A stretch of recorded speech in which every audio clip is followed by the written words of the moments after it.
We're having some technical difficulties. We have, you need all these things here. So Pastor Johnson has his. I don't have it because I rarely use PowerPoint and plug it in. So we're good? Good morning, everybody, especially those that are on live stream here. This is going to be a presentation that I did at the Festival of Workshops last Saturday. Hopefully we'll be able to get the slides up for you in a couple of minutes. We need some kind of adapters and all that other kind of stuff, but I'll be able to do it from here right now. So the name of this presentation is Human Care Under the Cross in Times of Disaster and Disorder. You guys all know me.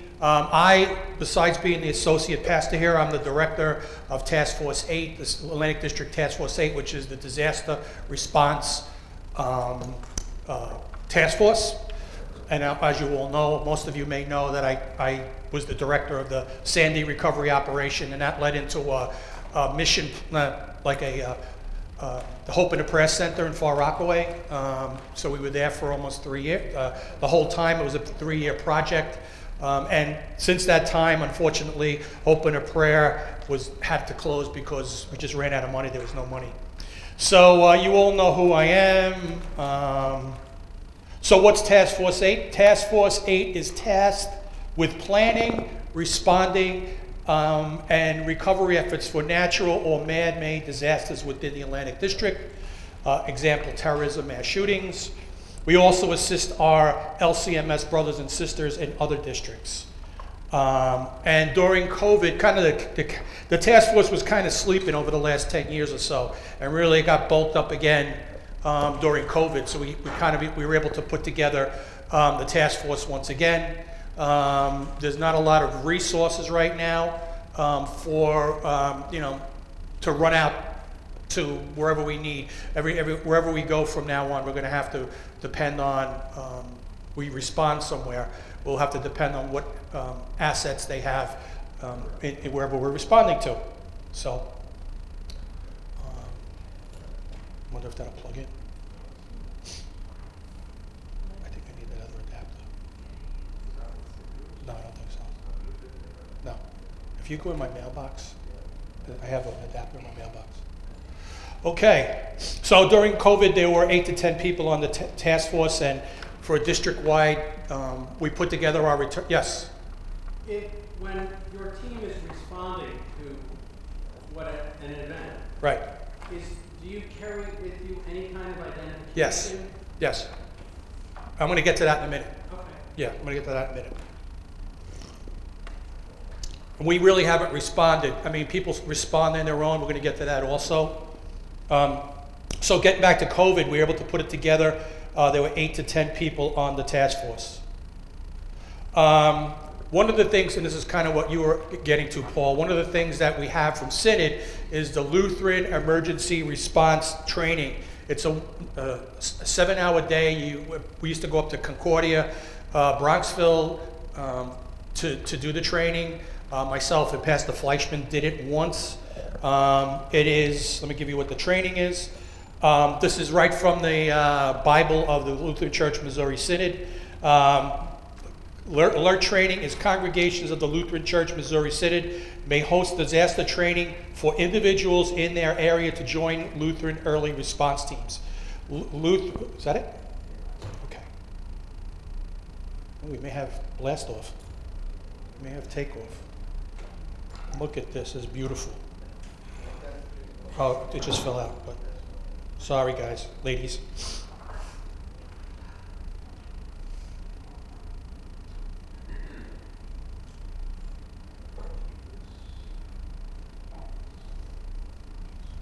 Do we plug this in?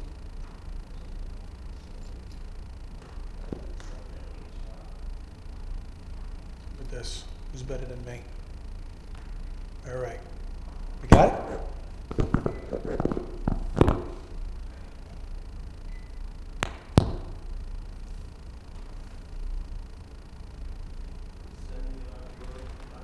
How do I send it?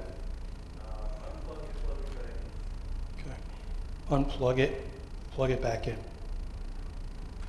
Technologically challenged. Ready? Boom.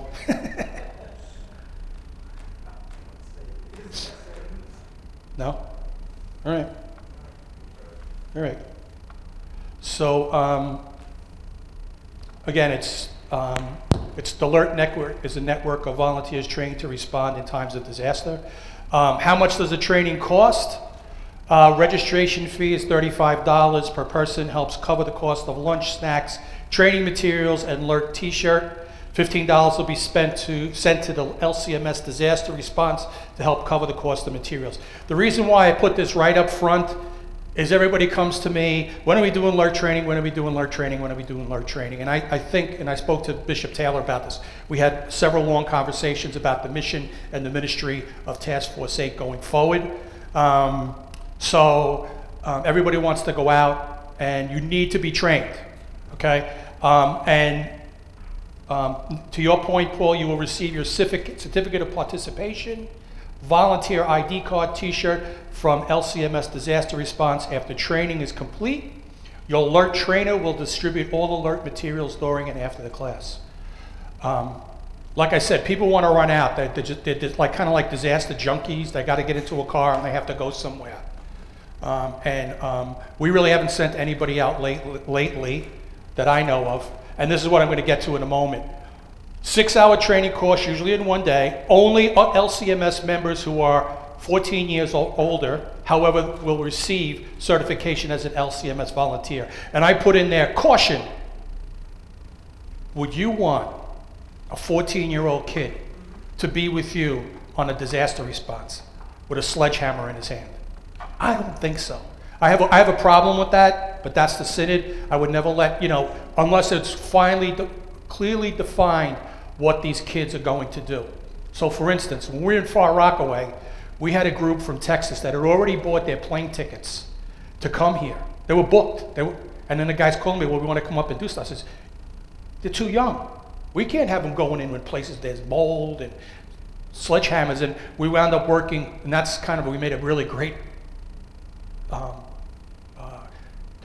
how can I put it, camaraderie, because we were able to put them in a school. All the kids were in PS 43 in Far Rockaway, and they worked with the kids in the summer program. So, and these were all kids that were affected by Hurricane Sandy. So it would be something like that, maybe like what Jackie does, raking, planting, stuff like that. Stuff that's not dangerous. And then there'd have to be all kinds of liability releases. It's much more difficult with the kids. So. Yes. These volunteers, they can be of any, just general people. They're not like old pastors. Let me just yeah, they could be general people. Yes. There's going to be something on the next slide. That you must have taken and passed the Office of Homeland Security IS 100 course. It's basically command and control, and it's everybody's got to do that. There's absolutely, and this is what I was getting to before, there's absolutely no self-deployment. That is to say, if St. Luke wanted to go to New Orleans and they get everybody to sign up and they go down there, you're not going to be recognized by the district. You're not, if anything happens, you're on your own. And now, from what I understand, because we really haven't done any deployments in the Atlantic District, you're not allowed to get in to do work with all these agencies without being trained. So. That's really important. And we have congregations that have self-deployed, and I've spoken to the person who self-deployed, and I said, you're on your own. And I called the bishop, and I told him, they're going out. But So. if they call without permission, that would be okay? No, they have to all be trained. If they're trained, yeah, then they could go. Yeah, sure. Okay. So the history in a nutshell with Task Force 8, Hurricane Katrina, I'm so some of you went down to New Orleans. Hurricane Irene, which was upstate. I know Barbara Nelson and I, and Jim Dorner, Dick Sutton, a couple others went up there. Barbara Nelson. Superstorm Sandy, that speaks for itself. Hurricane Florence. Flood relief in Omaha. That was where the district provided finances, collections. Midwest Disaster Recovery Finance. Hurricane Isaiah, Isaias, that was finance, that was around here. Hurricane Ida was finance. COVID was, like I said, COVID was the last major undertaking for Task Force 8 in assisting congregations during this time. And that was financial I was gonna say, how do they? during COVID? Yeah. Okay, let me just get this here, okay. Okay, for alert, you know, anybody can join, you know, it'd be more applicable to active or retired firefighters and police officers, physicians, medical personnel, paramedics, construction professionals, engineers are encouraged to join. Task force goal would be to have at least one trained individual in each Atlantic District congregation. This is something that the bishop and I had discussed the last time we spoke. Moving forward from the past, that's the next topic. We will also evaluate general disaster preparedness for congregations. That is to say, what to do. What are we going to do? What should each congregation do? And this, again, this is coming out of rethinking what Task Force 8 does. Critical response to congregations and communities in need. That is, having trained personnel who can respond to a congregation who have suffered tragedy or loss, for instance. I know we have a care team here, but there's also, you know, the communities. So how can a congregation help the communities? So, for instance, Far Rockaway, we had two shootings in front of the place. I was sitting at my desk one morning when somebody got shot in front of the place. I heard the gunshots. They apprehended the guy, and they got the guns and all that. And then on a Sunday night, we had a guy, one of the kids that wasn't supposed to be there. His mother moved to Brooklyn. His name was Nashon. I knew Nashon. His mother moved to Brooklyn to get him out of that neighborhood because, well, guess what? His brother had gotten killed 3 blocks away in a drive-by shooting. He was an unintended victim. Okay? We were there for them, but we were there for the community also. It was all gang related, and we were there for them to offer comfort and peace. People were given, they knew me in the community, so people were actually coming. I need to say a prayer with you, Pastor. Could we go inside the center? And I'm like, sure, come on inside the center. And they're like, here's the guy who killed Nashon. So, you know, they were able to trust us, everybody in the community.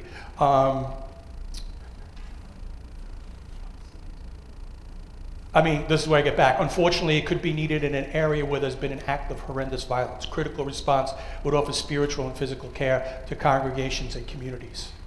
So, I'm going to get into the next thing here. And the Hope in the Prayer Center, what we did was we helped people, families, women with children. We were able to, we had somebody that knew how to do applications through Department of Social Services so the families could get SNAP, which is Supplemental Nutrition Assistance Program, food stamps. And then I was just telling you the Nashon story and how we were able to be there. You know, one of the things you find when these big things happen is they had a vigil in front of the house across the street from where the center was, where Nashon got killed.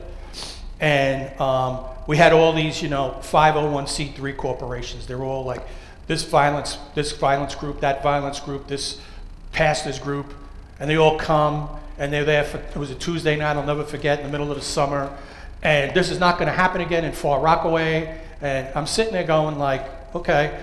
And then the people came over to me after these people leave and says, you know what, Pastor? This place is the only place that's going to remain here after Nashon, after tonight. You're the only, you'll never see these people come back. And I knew they wouldn't come back. And guess what? They never came back. So we were there for the people.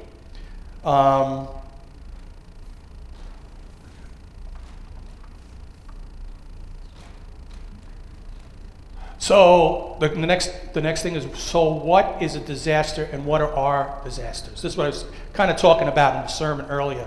We all have disasters in our lives, in our communities. And who is our neighbor and what are their disasters?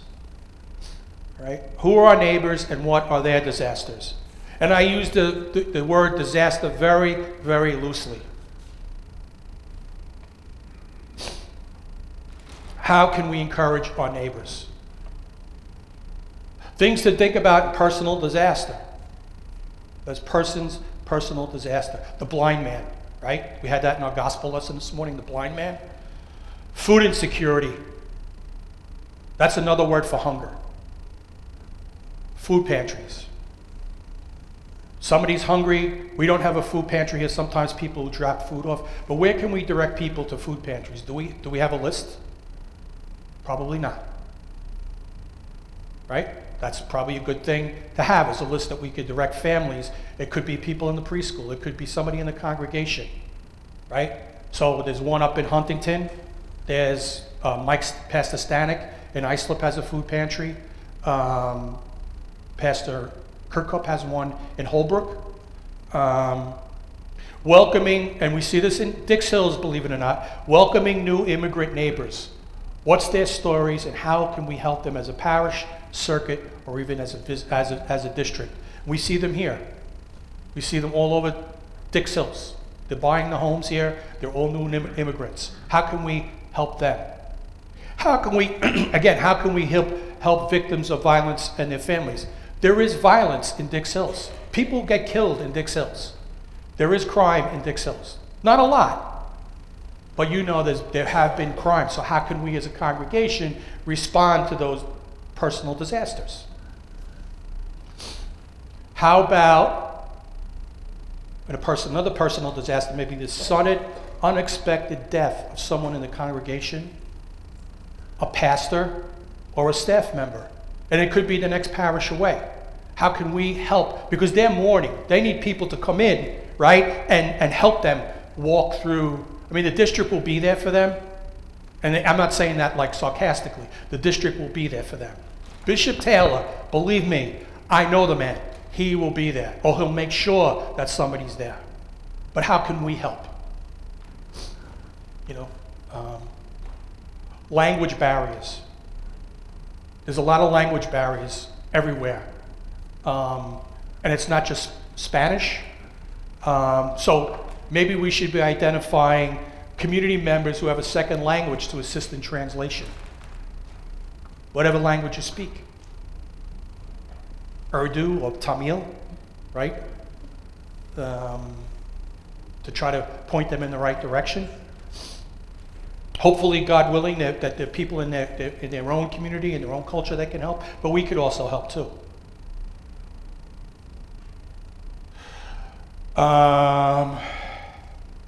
Critical response, so the future plans that we're looking to do with Task Force 8 is critical response to and from congregations and communities. Unfortunately, it could be needed in an area where there's been an act of horrendous violence. So there's going to be a caveat with that. If somebody dies in a fire, there's an investigation, so we can't be running up and hindering any kind of investigation or until we get the all clear. And in any disaster, the police, fire, buildings department, they go into whether it's a flood or a fire or whatever it is, they go in first. And then until they give you the all clear for volunteers to come in and work, you shouldn't be there. You shouldn't be going into that thing, especially if it's criminal in nature. And then the critical response to the community would offer spiritual and physical care, not only to the congregations, but to the community. How can we help our community? And then, we know right now, we see that there's a lot of communities separated by controversies. Whatever the controversy could be. They're building new homes on Deer Park Avenue. Park Shore's closing down. There's controversy. There's controversy. $800,000, starting at $800,000, and there's going to be a sewage treatment plant there. From what I understand, it's going to be buried underground. But I think if you're going to have a brand new community, you're going to probably need to have something with wastewater. And from the other side of it, people were probably worried, like, what kind of housing are they putting in there? Is it senior? Yeah. Is it senior? I don't know. I mean, they have to address that with the town. But what kind of housing were they going to put in there? Were they going to put affordable housing? Are they going to put senior housing? What are they going to put in there? I mean, now it's going to be luxury housing. But what are they going to put in there? What are our attitudes about, like, housing? I mean, our kids can't even live on Long Island anymore. And your Park Avenue would need more lanes. Right, right. The whole infrastructure is, I mean, the fire department must be going nuts. Too bad Doug's not here. But the fire department must be going nuts because I don't know how many homes they're going to build there. Probably a lot. And they're building from the nursery. There's that nursery right there, all the way down past Park Shore. All the way down. They're taking over all the Park Shore property. Listen, it's bad for the neighborhood, but it may be good for St. Luke. Because where are they going to send these people that want an option to send their kids? So we have to think, this is just me, we have to think of the future of this congregation. And I will say this, and I'm going to leave it at this. The building is full during the week. There's no room in the building. For the seniors, they go into the little room, the memorial gathering room, and that group, the young at heart ladies, are growing and growing and growing. On a good Thursday, they'll have 12 women in there. All the chairs will be filled. But if we wanted to have a senior citizens group because we want to reach out to the community, like a senior citizens day, we can't do anything during the week. We can't do any programming during the week there. And plus, there's rules and regulations of who can go in that building during the week because we're licensed by the state. So, just saying. Terrorist attack, we have to think about them. And like I put in here, it's not only for a natural disaster. I think that is a lot of our mindsets. What do we see as disaster? And again, it gets back to what are our personal disasters? And I don't think we think about that. Ultimately, I want to try something here. Hold on. Let's see something here. Go on? No. Okay. Huh? I just found the button here, so maybe we're going to. It's a video button on the bottom of the screen. Things are happening. No? Okay. All right, I tried.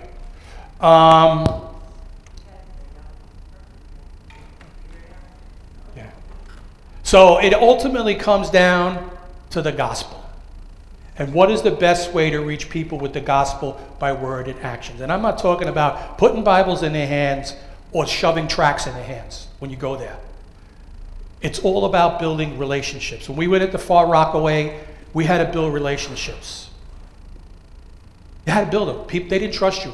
First question out of their mouth to me, Pastor, how long are you going to be here? Because so many people come here and they stay for like 2 or 3 months and then they leave. We were the last group to stay in Far Rockaway for Hurricane Sandy. The last group. Everybody else had bailed. The Methodist Church, the Presbyterian Church, the Episcopalian Church, they all bailed. So, so what's the best way to begin? The best way to begin is this. You have to establish community partners and groups. So, for instance, Janet used to go. I still go to the 2nd Precinct meetings. I was on the panel, the community panel, to recommend the next precinct commander for the 2nd Precinct. But in doing that, I got to meet a lot of people in the Huntington community. I know the chairman of the Housing Authority, Huntington Housing Authority. I know somebody from that does housing. I know the people from the station. All these community groups go there. And this is a perfect way they meet on the first Tuesday of every month. On the even months, they meet at night at the South Huntington Library on Pigeon Meadow. Is that Pigeon Meadow Road over there? Pigeon Meadow Road? Pigeon Hill, whatever it is. Yeah, Pigeon Hill. Pigeon something.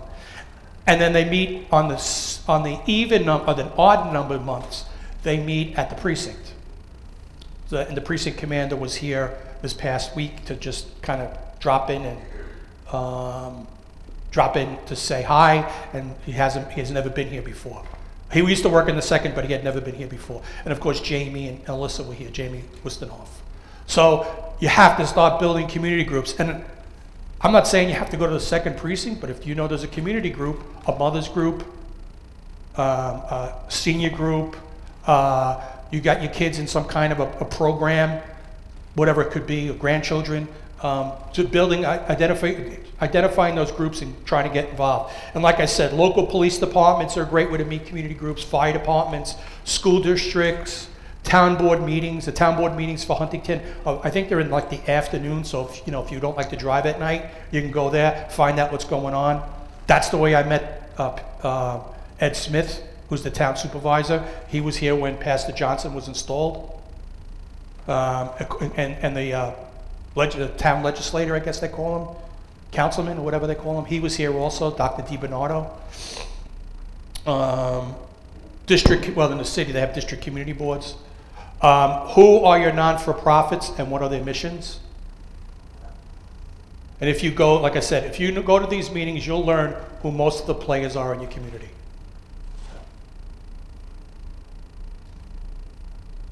Okay. So Task Force 8's future is to assist the district in developing ministries to respond in a small-scale situation. Will we still respond in a large scale? Yes, but people have to be trained. Reaching out and using ministries that are already available and disposal. So for instance, somebody in the congregation suddenly passes away. We can bring the comfort dogs in. One phone call. There's 2 in Trinity Hicksville, and they could bring them to the funeral home. They could bring them to the funeral. Just for example, Lutheran Counseling Center, referrals to Lutheran Counseling Center. I'm trying to think of other places right now. I can't think of them off the top of my head, but just reaching out to those ministries that are already out there that we can help and partner with them. Because that's really what you're doing, you're partnering with them. Our mission is to nurture Christians and to reach out to people. And this is what the bishop is really hot on, making disciples for life. Strengthening our disciples, and by our words and our actions, making disciples, right? You think about today's gospel, right? How the guy's blind, he's begging, I'm not going to give you the sermon so you don't cut out on me for the next service, but he's blind, Jesus sees him, he doesn't say anything to Jesus, Jesus walks up to him and he heals him. Right? Simple. And his bold statement, I talked about his creed, Lord, I believe, and how his bold statement, how he challenged the Pharisees. As soon as he was able to see, his eyes were open, he was able to challenge the Pharisees. Right? So, and the most important thing about this is building relationships takes time. Okay? You could be Dix Hills Homeowners Association, where you have people that are probably, if you own a home in Dix Hills, people here are either very well-off middle-class people or upper middle-class people, right? You may not be able to just go into that group and be accepted. It takes time. They got to get to know you. So that's something else. I used it as a boyfriend-girlfriend, courting. When boyfriend and girlfriend go out, it takes a time for them to know each other, right? Until they get engaged, right? It's the same thing with community building. And I think this could help us in our mission, not just through the district, but I think there's a lot of opportunities here in St. Luke to do this kind of work. So the next thing I wanted to go on to was, it's sort of about us, St. Luke. And this is something that I spoke to the bishop about also, and we're doing it right now. How about our own building? Right here, this building and that building and our property. How safe is our sanctuary? Not just from violence, but fire safety and first aid too. And I recommended to the people at the presentation, my presentation, that they contact their local police departments for safety in the sanctuary. We actually had somebody come here from Suffolk County Police Department, Office of Homeland Security, and yeah, so she came and she evaluated the whole place. She saw some things that were not, like propping the back door open with the bricks. That door right there. Are staff members here trained in active shooter response? No, we're going to do that. We're planning on doing that soon. Yeah, but we're going to do an active shooter training. I'm not on the committee for safety and security. I've been out of the game for 20 years. So we have people on the committee that are police professionals. Doug Wagner is former fire commissioner. The only thing I would say is the last thing you need is to have the fire department come in. That's the reason why I'm saying a lot of these police officers are also kind of cross-trained. So you don't want the fire department in here if you could avoid it, because they may wind up writing you up on stuff. So you could just correct the violation, unless they're cool and they just say correct these violations. Just saying. So these and the security surveys for the congregation is usually free. And what do we say? If it's in the police department, if it's free, it's for me. Anyway, great way to meet your community partners, the police, fire, and EMS. I guess we're getting to the end of the presentation. Then the king will say to those on his right, "Come, you who are blessed by my Father. Take your inheritance, the kingdom prepared for you since the creation of the world. For I was hungry, and you gave me something to eat. I was thirsty, and you gave me something to drink. I was a stranger, and you invited me in. I needed clothes, and you clothed me. I was sick, and you looked after me. I was in prison, and you came to visit me." Then the king will say to those on his right, "Come, you who are blessed by my Father.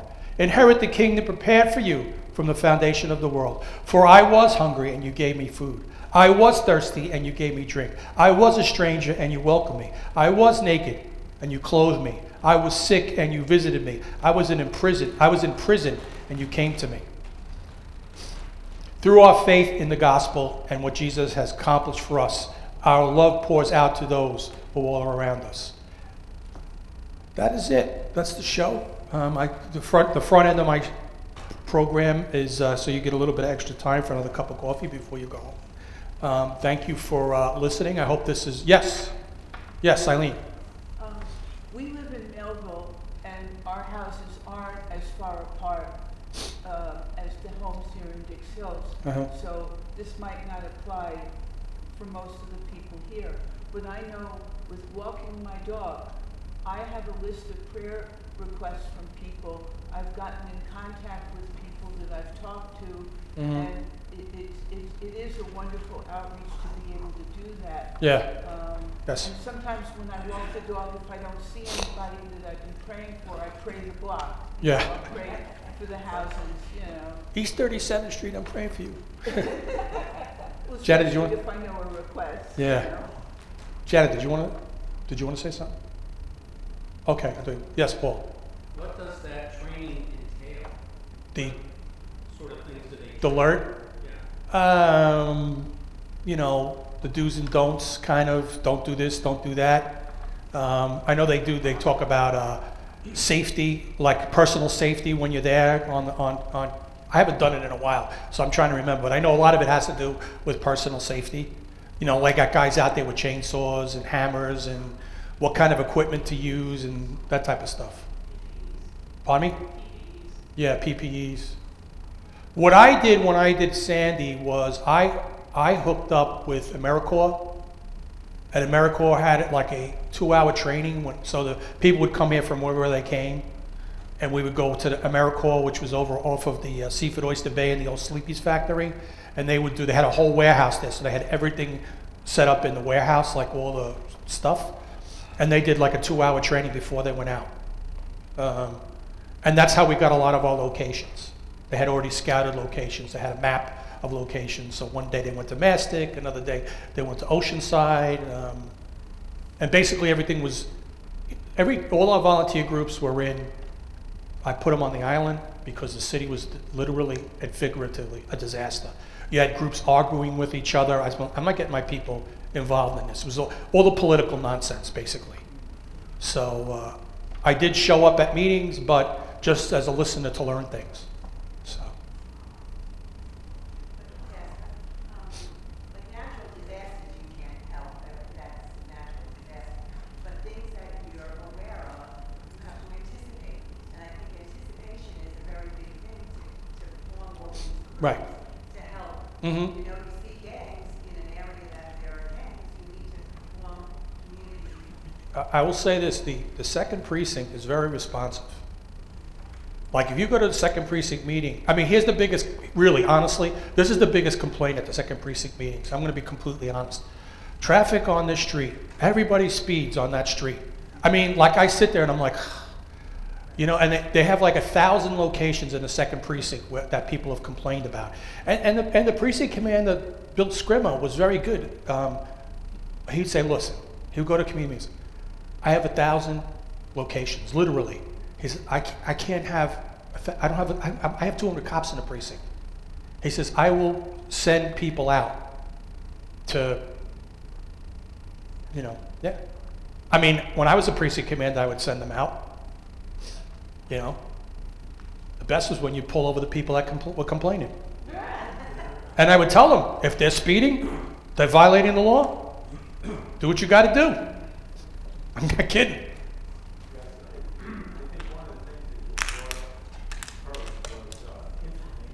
Mm-hmm. When someone's under stress, they're not thinking correctly. Right. Okay, so we can go to them and say, here's some information that's going to put you in the right direction. Right. You know, and that's like a miracle. Right. You know, that's like, wow, thank you so much. Well, we've started here because we have the CARE team now, which is really, really good. But we're, you know, like, how can we expand our care to the community? That's the other thing. Right. Mm-hmm. Mm-hmm. Yeah. Yeah. Yeah. Yeah. Now is on my end, it's the follow-up with all this stuff with the bishop and the task force. Right now, we have no deployments. You know, we haven't been deployed, or nobody's requested to be deployed, but they have to train to be deployed. And you know, the big thing, my concern is, you have to be careful being deployed.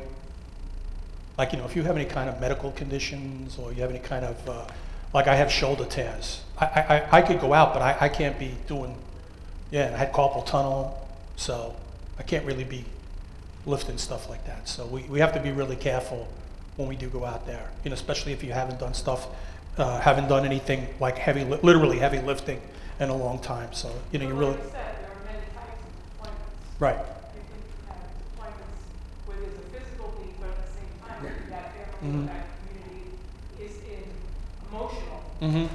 Yeah, but if we have, like I said, if we have something where we can refer people, Right. that would be great. You know, we go and refer people, and they hopefully take advantage of it. And maybe maybe a week after you give them the referral, you give the person a follow-up call and say, hey, how you doing? Did you ever get in touch with, you know, XYZ agency, or did you ever get in touch with this, or get in touch with, like, one of the big problems now is like, one of the complaints that was kind of big about 2 years ago was, you know, some people using their houses for Airbnb, and up in, you know, and, you know, they would be partying and all this other kind of stuff, and, you know, they're asking what the police can do. The police could do like nothing, but the buildings department certainly could do something. And they go in and they just, you know, kill them with violations. So, you know, this is just, for me, this is just something that as a congregation, I know Pastor Johnson asked me to do this, but I'm glad he did. Because for me, I think this is something that, you know, as we move into the next, I guess, phases of our life as a parish, as a church, that these are the ways that we can be more in the community. I know we have the preschool, that's phenomenal, but to me, you know, there's still a community outside of this community that we can help out. So, in any way we can. I mean, yeah. What's that? Preaching the gospel for, Right. at this festival, last Saturday. Mm-hmm. I kept thinking the same thing, and I, mentioned it in a couple of the workshops I attended. I always think of Pastor Unger, he always Mhm. quoted St. Francis, Mm-hmm. preach the gospel, Mhm. words and Yeah. necessary. Mhm. And Yeah. actions will plant the seed, and then Mhm. the spirit will water. My thing is, I look at my presentation, I say, where's my follow-up? So any presentation that's given at Festival of Workshops, one of the questions I ask is, what it could be on youth ministry. What's the follow-up? I mean, it's great to see. To me, this Festival of Workshops was great because I got to see a lot of people that I haven't seen over the last 3 years. I got to meet a lot of people in the district when I was doing Sandy. I get to see a lot of my brother pastors too, that I haven't seen. So, I mean, there was a lot of catching up to do for people, but what's the follow-up from the youth ministry? What's the follow-up from, how do you do church finances? You know what I mean? And it's not a criticism of the workshops. It's basically, is this an effective means? Is the Festival of Workshops an effective means of making disciples for life? Do we follow up?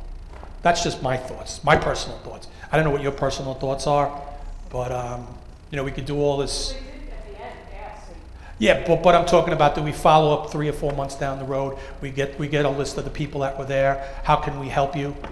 You know what I mean? They did have the sheet at the end where, pick one thing that your church is doing or let us know Right. what your church is doing. Yeah. I'm sure if we go back to what's her name, she would be happy to, Yeah. Something Carol. Yeah. So. Anybody else have any questions or comments? So Okay. what do the people in Far Rockaway think of the district now that they've closed their shop? Well, I mean, I wasn't happy they closed it. I mean, I left because they ran out of money to pay me, but they kept a small staff on, and then and then when there was no money, any more money, I mean, the expenses were incredible there. The rent was I forget how much it was a month. It was like in the $5,000 range a month. Well, we had 3 storefronts. We renovated 3 storefronts, so. It was a beautiful place. It was great people, a lot of fun there. For me, quite frankly, I was there, did it for 3 years, and it was getting to me physically and mentally because I was driving 62 miles one way, back and forth. One way, I should say, and I had to drive back and forth. And what they really I think the idea was to try to do a mission plant there and maybe have a vicar or one of the congregations in Queens have an assistant or a vicar come in and do the work there, just to get things going. So.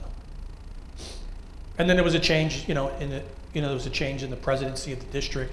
So, what was Dave's mission? Pastor Benke's mission. What was his vision? What was Pastor Lee Cake's vision? That type of a thing too. So. Anybody else? All right. Let's pray. You're welcome. Gracious God and Heavenly Father, I just thank you for my brothers and my sisters here. Thank you for their patience at the beginning of the session because of technical difficulties. But Lord, I ask that you inspire us, Lord, by the power of the Holy Spirit to not only look at ourselves and care for ourselves in our disasters, in our personal disasters, but also care for who in our community that we can care for in their personal disasters, Lord. Lord, just inspire us, Lord, as we move forward in faith to make disciples of all people. We ask this in the holy name of Jesus. Amen. Thank you once again.